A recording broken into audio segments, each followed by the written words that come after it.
Prepare for takeoff, because exactly 62 years ago today, President Dwight Eisenhower signed the National Aeronautics and Space Act, establishing what is better known today as NASA.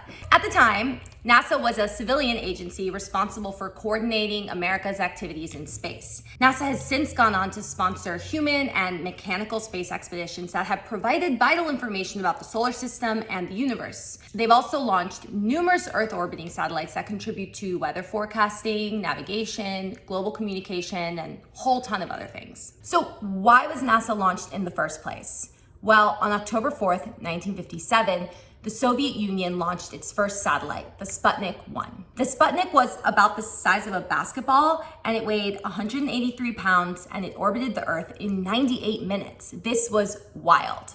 But it also sparked a fear in Americans that the Soviets might actually be capable of sending missiles with nuclear arms from Europe to America. So, in the hopes to be on the forefront of this technology and also space exploration, the US immediately responded to this launch by establishing NASA, and this symbolized the start of the US-Soviet space race. So, how did we do? Well, only a month after the Soviets launched their first satellite, they went ahead and launched Sputnik 2.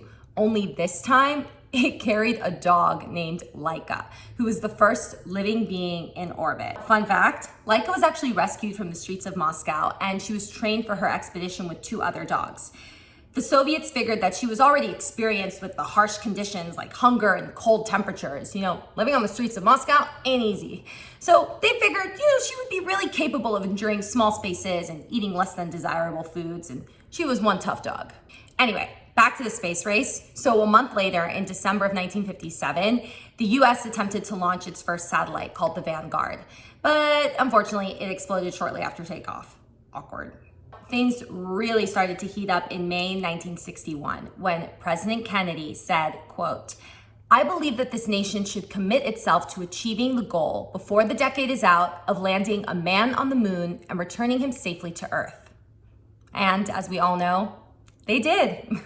On July 20th, 1969, NASA's Apollo 11 mission made history when astronaut Neil Armstrong became the first person ever to set foot on the moon and famously said, "That's one small step for man, one giant leap for mankind." Since the Apollo 11 mission, NASA has embarked on some pretty incredible journeys. Just to name a few, there's the Hubble Space Telescope, a massive telescope that's captured the most incredible photos of outer space. The Voyager 2 was launched in 1977, and it's visited each of the outer planets, Jupiter, Saturn, Uranus, and Neptune. And to this day, it is still sending data back to Earth from over 11 billion miles away. There's the New Horizons mission that provided the first ever close-up views of Pluto and its 5 moons. And my personal favorite, in what was probably the coolest collab of all time, the International Space Station, where the US and 14 other nations went to space and built the space station together, piece by piece. My only question now is, what can we expect next?